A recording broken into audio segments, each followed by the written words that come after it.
সাহেব, আমরা এখন পর্যন্ত জঙ্গল সলিমপুরের যে হত্যাকাণ্ড হয়েছে সে ব্যাপারে আপনার কোনো কথা শুনি নাই। আপনার মুখ থেকে এখন পর্যন্ত আওয়ামী লীগের বিচারের কোনো কথা শুনি নাই।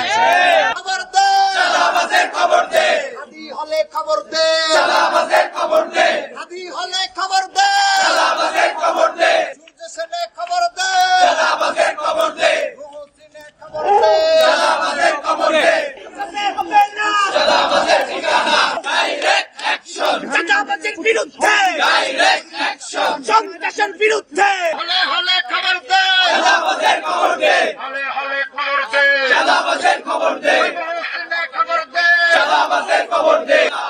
দলের চাঁদাবাজেরা, হুঁশিয়ার সাবধান, দলের চাঁদাবাজেরা, হুঁশিয়ার সাবধান, দলের চাঁদাবাজেরা। হুঁশিয়ার সাবধান। এটি প্রমাণ করে এটি একটি উদাহরণ মাত্র, এরকম আরো শত শত উদাহরণ প্রতিদিন ঘটে। আমরা মনে করি এই যে যারা ধরা পড়েছে চাঁদাবাজি করতে, যে এটি একটি ছোট্ট ঘটনা। এরকম হাজার হাজার চাঁদাবাজি প্রতিদিন হয়।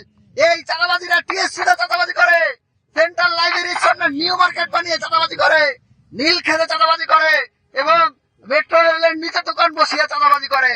সংগ্রামী সাথী ও বন্ধুগণ, আমরা বারবার করে হুঁশিয়ারি করে বলে দিয়েছি যে ক্যাম্পাসে 5 আগস্ট পরবর্তী সময়ে আর কোন চাঁদাবাজের ঠিকানা হবে না। কিন্তু অত্যন্ত দুঃখজনক হলেও সত্য, আমাদেরকে ভগ্ন হৃদয় লক্ষ্য করতে হচ্ছে আমাদের ফ্যাসিবাদ বিরোধী আন্দোলনের সময় যারা সহযোদ্ধা ছিল তারা ফ্যাসিবাদী ছাত্রলীগের মতো একই পথ অনুসরণ করতেছে। তারা ফ্যাসিবাদী ছাত্রলীগের মতো একই কায়দায় ক্যাম্পাসে ভাসমান দোকান বসিয়ে চাঁদাবাজি করতেছে। সংগ্রামী সাথী ও বন্ধুগণ, যখন এই চাঁদাবাজি উচ্ছেদ করার চেষ্টা করা হয়, যখন এই অবৈধ দোকান ভাসমান দোকান উচ্ছেদ করা হয়, তখনই আমরা দেখতে পাই কিছু মানুষ ন্যারেটিভ তৈরি করে যারা এর পিছনে কাজ করেছে তাদেরকে হত্যাযোগ্য করে তোলে।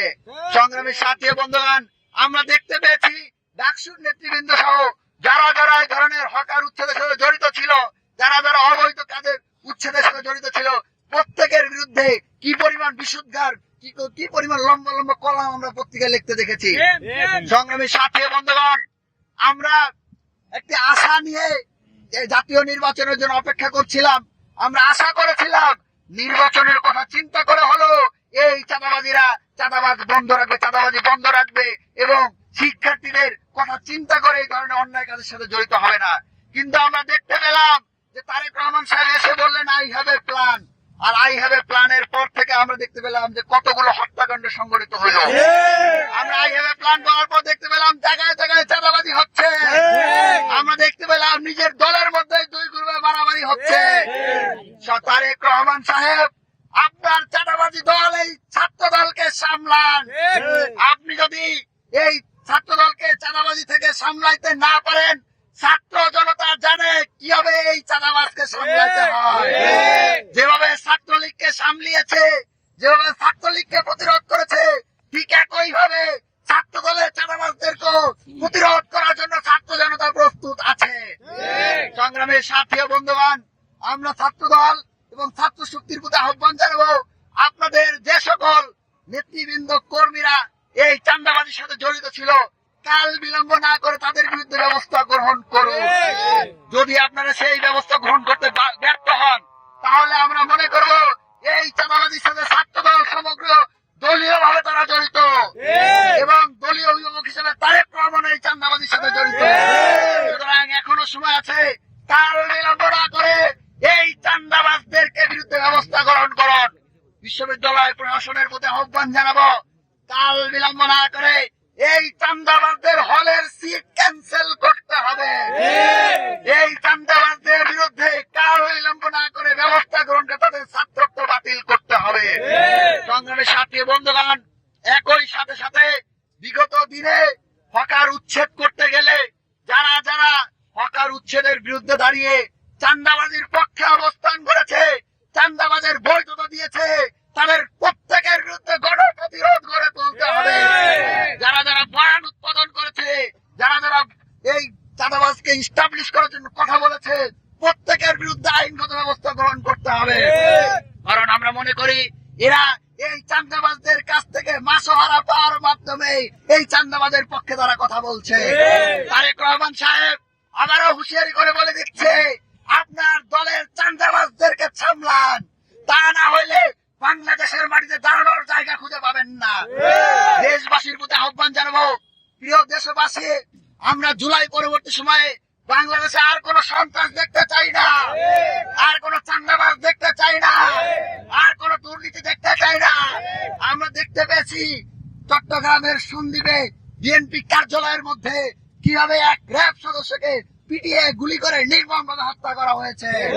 আমরা দেখেছি যে এরা মবের রাজত্ব তো দূরের কথা, এরা মগের মূল্য কায়েম করেছে, এরা সন্ত্রাসের করদ রাজ্য কায়েম করেছে। করার মাধ্যমে জায়গায় জায়গায় তারা শুধুমাত্র সাধারণ মানুষকে শোষণ করছে না, বরঞ্চ র্যাব, আইন শৃঙ্খলা বাহিনীর বিভিন্ন কর্মকর্তাদের উপরও তারা শোষণ করছে, তাদেরকে হত্যা করছে। তারেক রহমান সাহেব, আমরা এখন পর্যন্ত জঙ্গল সলিমপুরের যে হত্যাকাণ্ড হয়েছে সে ব্যাপারে আপনার কোনো কথা শুনি নাই। আপনার মুখ থেকে এখন পর্যন্ত আওয়ামী লীগের বিচারের কোনো কথা শুনি নাই। আপনার মুখ থেকে আপনি অনেক কথা বলেছেন, এই দল অমুক টিকিট বিক্রি করতেছে, ওই দল ওইটা করতেছে, ওই দল অমুকটা করতেছে, এই ধরনের অনেক কথা বলেছেন, কিন্তু গণভোটের পক্ষে এখন পর্যন্ত কোনো কথা বলতে পারেন না। সংস্কারের পক্ষে কোনো কথা বলতে শুনি নাই। আমরা আশা রাখবো যে আপনার সমাবেশে আমরা দেখতে পেয়েছি যে কুখ্যাত ক্যাসিনো সম্রাট জিকে স্বামীকে আপনার সমাবেশে আশ্রয় দেওয়া হয়েছে। আমরা কি তাহলে ধরে নিব আপনার মাধ্যমে আওয়ামী লীগ পুনর্বাসন হচ্ছে? আমরা জামাত নেতৃবৃন্দদেরকে হুঁশিয়ারি করে বলে দিতে চাই, আপনাদের সমাবেশে আমরা দেখতে পাচ্ছি আওয়ামী লীগের বিভিন্ন নেতৃবৃন্দকে আপনারা পুনর্বাসন করছেন। এখনো সময় আছে, এই পুনর্বাসন বন্ধ করুন।